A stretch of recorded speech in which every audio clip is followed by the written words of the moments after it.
Ukraine president സെലൻസ്കിക്ക് വേണമെങ്കിൽ റഷ്യയുമായുള്ള യുദ്ധം ഉടനടി അവസാനിപ്പിക്കാം, അല്ലെങ്കിൽ അദ്ദേഹത്തിന് പോരാട്ടം തുടരാം. ഇതെങ്ങനെയാണ് തുടങ്ങിയതെന്ന് ഓർക്കുക. ഒബാമ നൽകിയ ക്രിമിയ തിരികെ ലഭിക്കില്ല. 12 വർഷം മുൻപ് ഒരു വെടി പോലും ഉതിർക്കാതെ. യുക്രൈൻ നാറ്റോയിൽ ചേരുകയുമില്ല. ചില കാര്യങ്ങൾ ഒരിക്കലും മാറില്ല. ട്രംപ് തന്റെ സോഷ്യൽ മീഡിയ അക്കൗണ്ടായ ട്രൂത്ത് സോഷ്യലിൽ കുറിച്ചതാണ് ഈ വാക്കുകൾ. സെലൻസ്കിയുമായി വൈറ്റ് ഹൗസിൽ നിന്ന് കൂടിക്കാഴ്ച നടത്താനിരിക്കെയാണ് US പ്രസിഡന്റിന്റെ ഇത്തരത്തിലൊരു പ്രതികരണം. ട്രൂത്ത് സോഷ്യലിലൂടെ ട്രംപിന്റെ പ്രതികരണത്തിന് വലിയ വിമർശനങ്ങളും എന്നാൽ അനുകൂല അഭിപ്രായങ്ങളും ഒക്കെ ലഭിക്കുന്നുണ്ട്. ഇതിൽ ഏറ്റവും നിർണായകമായ കാര്യം യുക്രൈന് നാറ്റോയിൽ പ്രവേശനം നൽകില്ല എന്നതും ക്രീമിയൻ ഉപദ്വീപ് സെലൻസ്കി ഉപേക്ഷിക്കണമെന്നുമുള്ള ട്രംപിന്റെ സെലൻസ്കിയോടുള്ള ആവശ്യപ്പെടലാണ്. ഉടൻ വെടിനിർത്തൽ എന്നതിന് പകരം നേരെ സമാധാന ഉടമ്പടി ഉണ്ടാക്കുകയാണ് നല്ലതെന്നും അലാസ്കയിൽ നിന്നും വാഷിംഗ്ടണിലേക്ക് മടങ്ങവേ ട്രംപ് പറഞ്ഞിരുന്നു. അന്തിമ ഉടമ്പടിയിൽ എത്തും മുൻപ് കൂടുതൽ ചർച്ചകൾ വേണമെന്നും പുടിനും പറഞ്ഞിരുന്നു. നാറ്റോയിൽ ചേരാനുള്ള യുക്രൈന്റെ ശ്രമങ്ങളെ തുടക്കം മുതലേ പുടിനും റഷ്യയും എതിർക്കുന്നുണ്ട്. സത്യത്തിൽ യൂറോപ്യൻ യൂണിയനുമായും നാറ്റോയുമായും കൂടുതൽ അടുത്ത ബന്ധം സ്ഥാപിക്കാനുള്ള യുക്രൈന്റെ തീരുമാനമാണ് ആത്യന്തികമായി റഷ്യ യുദ്ധത്തിലേക്ക് ഇറങ്ങാൻ പ്രേരിപ്പിക്കുന്നത് അല്ലെങ്കിൽ ചൊടിപ്പിച്ചത്. യുക്രൈൻ ഒരു കൃത്രിമ രാഷ്ട്രമാണെന്നും റഷ്യക്കാരും യുക്രൈനക്കാരും ഒരേ ജനതയാണെന്നും പറയുന്ന പുടിൻ യുദ്ധത്തിലേക്ക് നീങ്ങുകയായിരുന്നു. സെലൻസ്കിക്ക് മിലിറ്ററി എയ്ഡ്, ഹിമാസ്, പാട്രിയറ്റ് വ്യോമ പ്രതിരോധ സംവിധാനങ്ങൾ, അബ്രാംസ് ടാങ്കുകൾ തുടങ്ങിയ നൂതന ആയുധ സംവിധാനങ്ങൾ നൽകിയും സംഘർഷ സമയത്ത് യുക്രൈനിന്റെ ഗവൺമെന്റിന്റെ പ്രവർത്തനത്തിലും ജനങ്ങളെ പിന്തുണയ്ക്കുന്നതിനും ഗണ്യമായ സാമ്പത്തിക സഹായം നൽകിയും യുദ്ധബാധിതരായ യുക്രൈനിക്കാർക്ക് ഭക്ഷണം, വെള്ളം, പാർപ്പിടം, മെഡിക്കൽ സപ്ലൈസ്, അവശ്യ വസ്തുക്കൾ എന്നിവയൊക്കെയുള്ള നൽകി മാനുഷിക സഹായം ഒക്കെ നൽകി യുദ്ധത്തിലേക്ക് യുക്രൈനെ കൈപിടിച്ചിറക്കിയതും അല്ലെങ്കിൽ കൂടെ നിന്നതും അമേരിക്കയും യൂറോപ്യൻ യൂണിയനും ഒരുമിച്ച് ചേർന്ന് നിന്നുകൊണ്ടാണ്.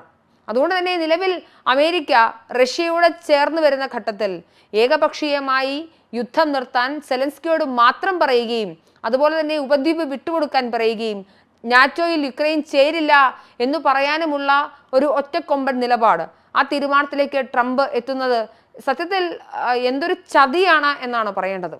എന്തായാലും യുക്രൈൻ റഷ്യ യുദ്ധത്തിനുള്ള ശാശ്വത പരിഹാരം തേടിയുള്ള മാരത്തൺ ചർച്ചകൾക്ക് ഇന്ന് തുടക്കം കുറിക്കുന്നുണ്ട്. യുക്രൈന് പിന്നിൽ ഒറ്റക്കെട്ടായാണ് യൂറോപ്യൻ നേതാക്കൾ നിലകൊള്ളുന്നത്. കാരണം അവരൊക്കെ തന്നെയാണ് ഈ മിലിറ്ററി എയ്ഡൊക്കെ കൊടുത്ത് യുക്രൈനെ യുദ്ധത്തിലേക്ക് തള്ളിവിടുന്നത്. റഷ്യൻ പ്രസിഡന്റ് വ്ളാദിമിർ പുടിനെ കണ്ട് സംസാരിച്ച US പ്രസിഡന്റ് ഡൊണാൾഡ് ട്രംപുമായി യുക്രൈൻ പ്രസിഡന്റ് വ്ളാദിമിർ സെലൻസ്കി വാഷിംഗ്ടണിൽ നിന്ന് ചർച്ചയ്ക്കിരിക്കുമ്പോൾ സത്യത്തിൽ യൂറോപ്യൻ നേതാക്കളും ചർച്ചയിലേക്ക് വരുന്ന സാഹചര്യം, അതായത് യുദ്ധം അതിൻ്റെ ഒരു അടുത്ത ഘട്ടത്തിലേക്ക്, സമാധാന ചർച്ചകളിലേക്ക്, ഒരു യുദ്ധ ഉടമ്പടിയിലേക്ക് കാര്യങ്ങൾ എത്തുന്നു എന്നതിൻ്റെ സൂചനയും നൽകുന്നുണ്ട്. European Commission president Ursula von der Leyen, NATO secretary general Mark Rutte, British പ്രധാനമന്ത്രി Keir Starmer, French president Emmanuel Macron, ഇറ്റലിയുടെ പ്രധാനമന്ത്രി Giorgia Meloni, German chancellor Friedrich Merz, Finland president Alexander Stubb എന്നിവരുമൊക്കെ സെലൻസ്കിയുടെ സംഘത്തിലുണ്ട്. അതായത് ട്രംപിനോട് സംസാരിക്കാൻ യൂറോപ്യൻ യൂണിയൻ ഒന്നടങ്കം ചെല്ലുന്ന കാഴ്ചയാണ് കാണുന്നത്. കഴിഞ്ഞ ഫെബ്രുവരിയിൽ വൈറ്റ് ഹൗസിൽ ചർച്ചയ്ക്കിടെ ട്രംപും വൈസ് പ്രസിഡന്റ് JD വാൻസും സെലൻസ്കിയോട് കയർത്ത് സംസാരിച്ച സംഭവങ്ങളൊക്കെ ഉണ്ടായിരുന്നു. ഇയാളെ മിലിറ്ററി വേഷത്തിൽ വരുന്ന, പട്ടാള വേഷത്തിൽ വരുന്ന കൊമേഡിയൻ എന്നൊക്കെ വിളിച്ച നിരവധി ആളുകൾ അധിക്ഷേപിച്ചതും ഏറ്റവും ഒടുക്കം സെലൻസ്കി വൈറ്റ് ഹൗസിൽ നിന്നും തെറ്റിപ്പിരിഞ്ഞു പോകുന്നതും തുടർന്ന് 2 ദിവസങ്ങൾക്കുള്ളിൽ മാപ്പ് പറഞ്ഞ് തിരികെ വന്നതും ഒക്കെ നമ്മൾ കണ്ടത്. എന്തായാലും പ്രവിശ്യകൾ വിട്ടു നൽകാനുള്ള തീരുമാനത്തിലേക്ക് സെലൻസ്കി എത്തില്ല എന്നാണ് മനസ്സിലാക്കേണ്ടത്. പിന്നെ എന്തിനാണ് യുദ്ധം ആരംഭിച്ചത്? എന്തിനാണ് യുദ്ധം നടത്തിയത്? എന്തിനാണ് ലക്ഷക്കണക്കിന് വരുന്ന ആളുകളെ കൊന്നത്? എന്തിനാണ് ഇത്രയും അധികം അസൗകര്യങ്ങൾ ഉണ്ടാക്കുന്ന ഒരു സാഹചര്യത്തിൽ ദശലക്ഷക്കണക്കിന് ആളുകൾ പലായനം ചെയ്യപ്പെട്ടത്? അപ്പോൾ അടിസ്ഥാനപരമായി യുദ്ധം ഒന്നിനുമേ ആയിരുന്നില്ല എന്നാണ് ഇങ്ങനൊരു തീരുമാനത്തിലേക്ക് സെലൻസ്കിയും യുക്രൈനും എത്തിച്ചേർന്നാൽ മനസ്സിലാക്കേണ്ടത്. എന്നാൽ പക്ഷേ ഇവിടെ ഇന്ത്യക്ക് മറ്റൊരർത്ഥത്തിൽ ഇത് ഗുണമാവുന്നുണ്ട്. റഷ്യ യുക്രൈൻ യുദ്ധം അവസാനിപ്പിക്കാനായി അമേരിക്കയിൽ നടക്കുന്ന തിരക്കിട്ട ചർച്ചകൾ റഷ്യക്കും റഷ്യൻ എണ്ണയ്ക്കുമുള്ള ഉപരോധങ്ങൾ നീങ്ങുമെന്ന പ്രതീക്ഷകൾ നൽകുന്ന ഒന്നാണ്. നോക്കൂ, അറസ്റ്റ് വാറന്റുള്ള ഇന്റർനാഷണൽ ക്രിമിനൽ എന്ന് വിളിക്കപ്പെട്ടിരുന്ന പുടിനെ ലോകത്തിന്റെ ഏറ്റവും പ്രബല ശക്തിയായി അമേരിക്ക വിളിച്ച് പ്രസിഡന്റ് കൈപിടിച്ചു കൊണ്ടുപോയി അയാളെ സ്വീകരിക്കുന്ന സാഹചര്യത്തിൽ പുടിൻ എന്ന് പറയുന്ന നേതാവിന് കിട്ടുന്ന മൈലേജ് അത് ചെറിയ കാര്യമല്ല.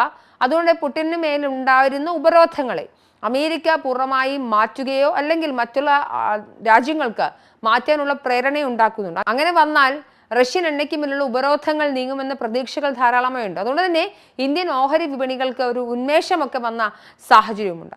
റഷ്യയ്ക്ക് മേലുള്ള ഉപരോധം നീങ്ങിയാൽ ഇന്ത്യക്ക് മേലുള്ള കടുത്ത തീരുവ ഒഴിവാക്കാൻ ട്രംപ് നിർബന്ധിതനാകാനും സാഹചര്യങ്ങളുണ്ട്. അതായത് റഷ്യയുടെ പേരും പറഞ്ഞാണല്ലോ ട്രംപ് ഇവിടെ അധിക പിഴച്ചുങ്കമൊക്കെ ഏർപ്പെടുത്തി. അങ്ങനെ ഒരു സാഹചര്യത്തിൽ ഇന്ത്യക്ക് പരോക്ഷമായെങ്കിലും ഒരു ഗുണം കിട്ടാനുള്ള സാധ്യതകൾ ഉണ്ടെങ്കിൽ പോലും എന്തിനാണ് ഈ 3-3.5 വർഷത്തിന് മുകളിലായി നടക്കുന്ന യുദ്ധം എന്നൊരു ചോദ്യം ഇവിടെ ബാക്കിയാവുന്നുണ്ട്. ആ ചോദ്യത്തിന് എന്തായാലും ഇന്ന് മീറ്റിംഗിലുടനീളം നടക്കുന്ന ചർച്ചകൾക്ക് ശേഷം ഉത്തരം ലഭിക്കും. കഴിഞ്ഞ 12 വർഷം മുൻപ് പിടിച്ചടക്കിയ ഉപദ്വീപുകളും അതിനുശേഷം യുദ്ധത്തിലുടനീളം റഷ്യ പിടിച്ചടക്കിയ യുക്രൈൻ്റെ പല പ്രവിശ്യകളുമൊക്കെ അങ്ങനെ തന്നെ തങ്ങൾക്ക് വേണമെന്നുള്ള പുടിൻ്റെ വാശിക്ക് അമേരിക്ക നിന്ന് കൊടുക്കുമ്പോൾ സെലൻസ്കി എന്ന് പറയുന്ന പൂർണ്ണമായും അമേരിക്കയുടെ ബാക്കപ്പിൽ മാത്രം പ്രവർത്തിക്കുന്ന ഒരു രാഷ്ട്രത്തെ സംബന്ധിച്ചിടത്തോളം, ഒരു കുഞ്ഞൻ രാഷ്ട്രത്തെ സംബന്ധിച്ചിടത്തോളം അതിനിർണായകമാണ് കാര്യങ്ങൾ. അതുകൊണ്ട് ആകത്തുകയിൽ മനസ്സിലാക്കേണ്ടത് ജിയോ പൊളിറ്റിക്കലിലെ പുതിയ സമവാക്യം എന്ന് പറയുന്നത് അവനവൻ്റെ രാജ്യത്തിന് വേണ്ടി ഏതവനും കൈ കൊടുക്കാനും ഏത് രീതിയിലേക്ക് മാറാനും അതിലൊക്കെ ധാർമ്മികത ഒന്നേയില്ല, നൈതികത അങ്ങനെ ഒന്നേയില്ല എന്ന് മനസ്സിലാക്കുന്നതാണ്. ട്രംപിന് കൈ കൊടുത്തവർക്കൊക്കെ പണി കിട്ടിയ ചരിത്രമേ ഉള്ളൂ. നമസ്കാരം.